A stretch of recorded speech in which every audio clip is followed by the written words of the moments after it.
Welcome back to comics, to Hot Comics TV and the Ghost in the Shell 1.5. All right, so this was the very first thing that I ended up getting out of necessity because I lost all my floppies. Moving houses is not the most optimal thing when you're collecting comics. And this was first released in the 90s when Masamune Shirow released that the film came out, and the movie apparently had a lukewarm reception in Japan, but in the West we ate it like if it was cornflakes. It was the best.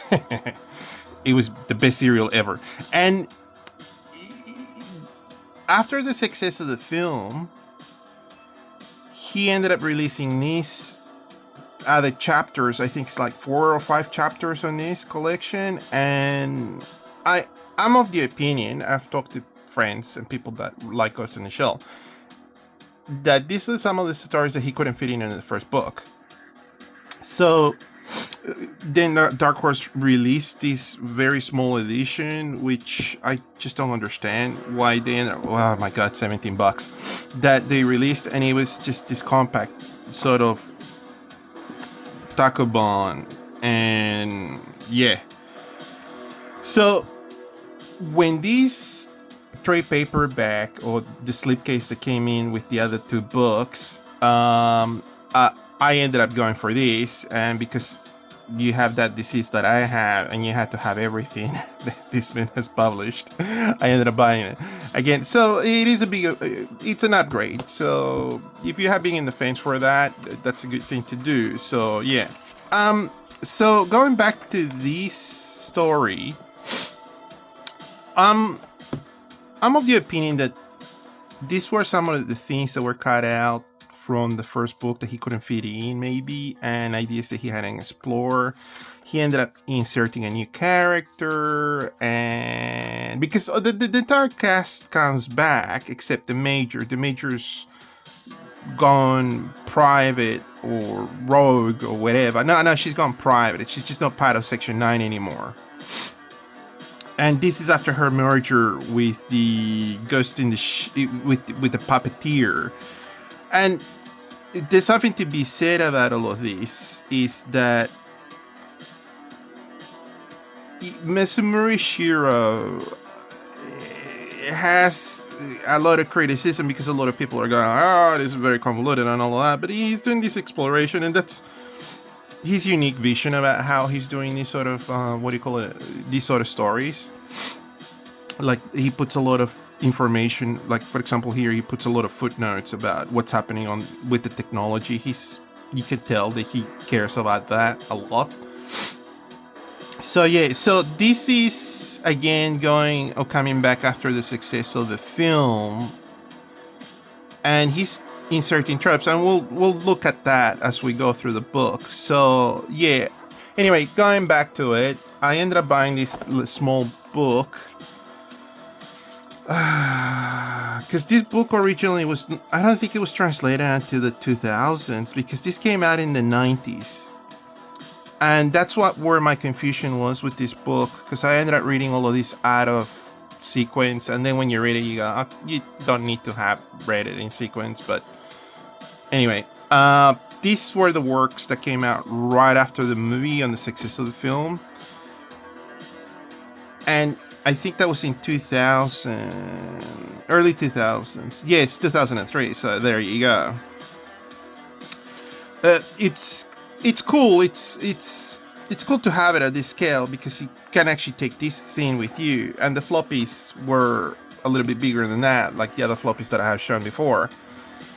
So anyway, let's take a look at this. You get more real estate. This is, if you have been in the fence, this is good to get, because you're gonna see the work at an optimal size. And he's still coloring things in his analog format, well, which it kinda is and it kinda isn't.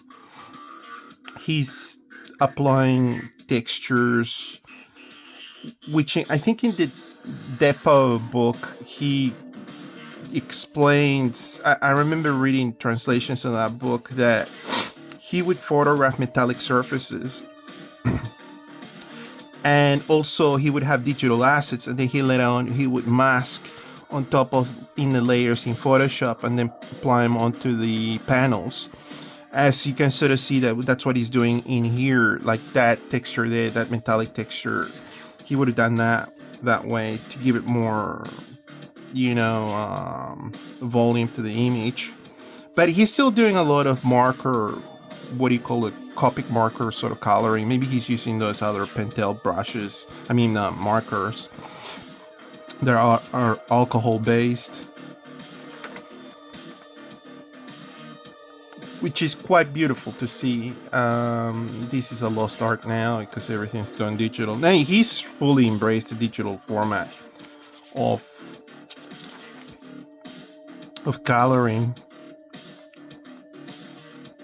So the whole cast is back on this, and we've got obviously Togusa, Bato, the chief, Aramaki. We got a little bit of Boma, just making a little bit of a cameo, as well as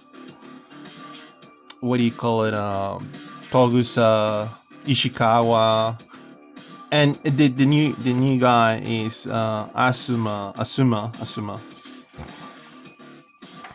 and he's being paired up with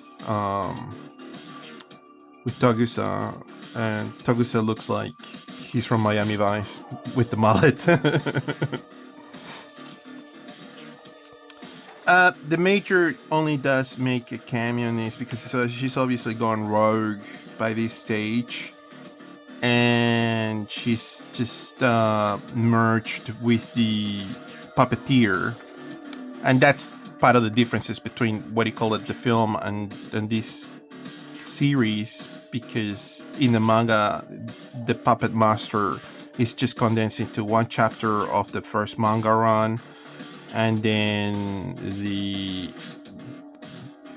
puppet master is just conceived for the film. They just ended up changing those names, and the whole movie is dedicated to the puppet master.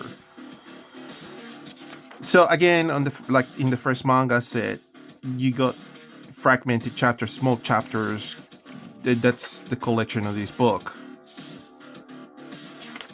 So the Major has already merged with the puppeteer, and here they're after cyber terrorists. This dude is blowing up stuff. It's quite cool to see all of these done in ink and on paper. It's quite amazing. Beautiful work. Obviously, he's doing the duo-shade. Maybe he's got assistants. I don't know how Masamune Shirow works. He should have assistants for the amount of work that he does. This is the other thing that I love out of his cartooning, is that he does these beautiful, tiny little caricatures or more cartoony versions of of his normal, style. And this, it just put a smile on my face when I see things like this, Outstanding. So that was a synopsis of what happened on the previous chapter.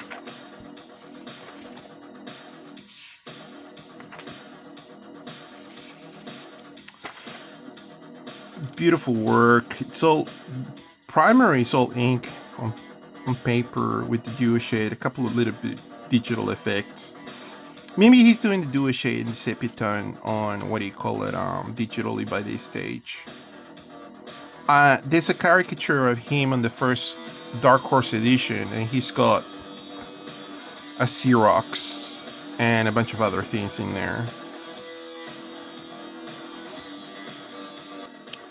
Yeah.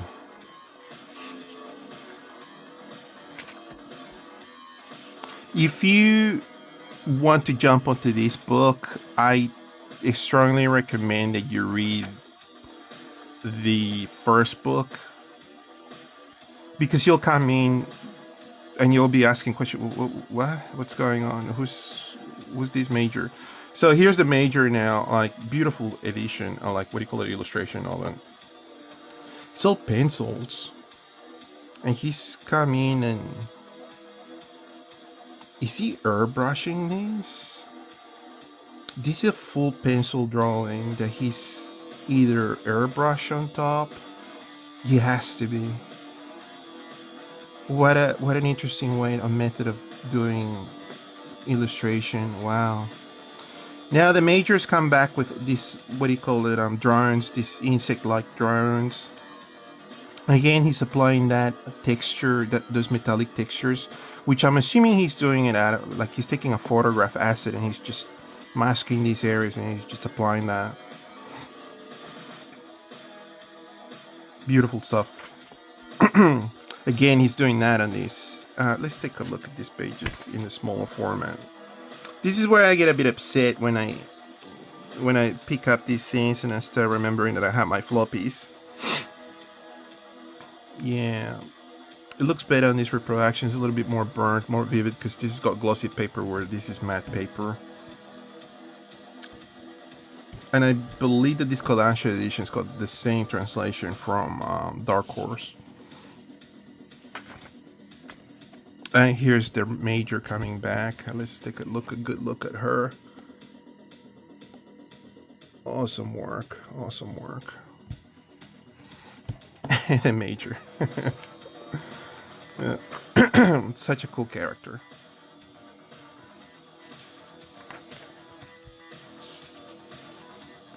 Yay, Ishikawa.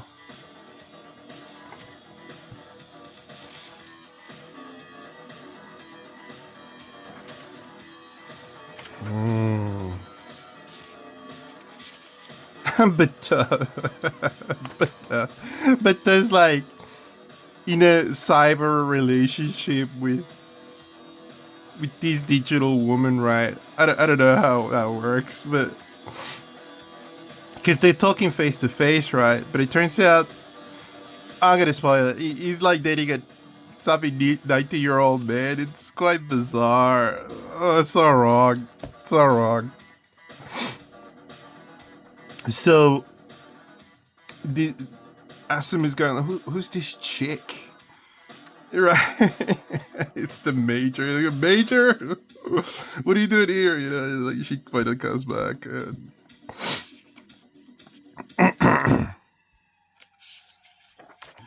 I love the cartooning. I love the panel drawings of these. Yeah, she gets hit hard on this one.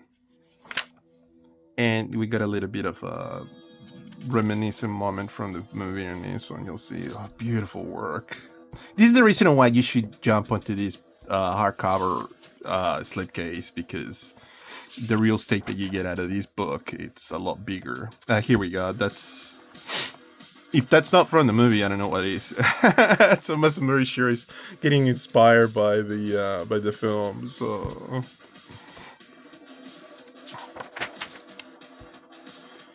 yeah, very little touch of comments on this.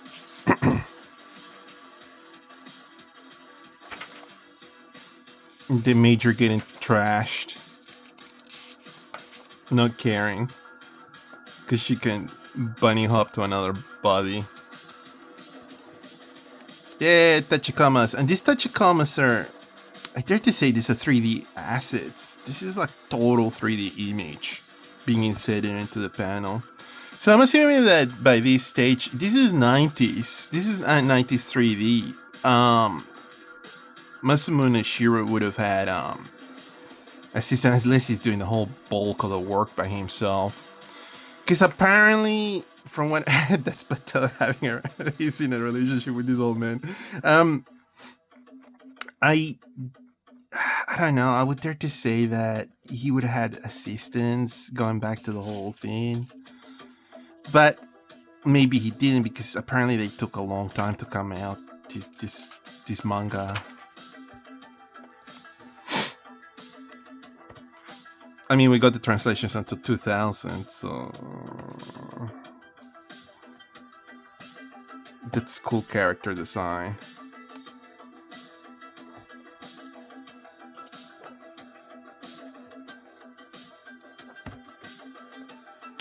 Yep, it's all about Section 9.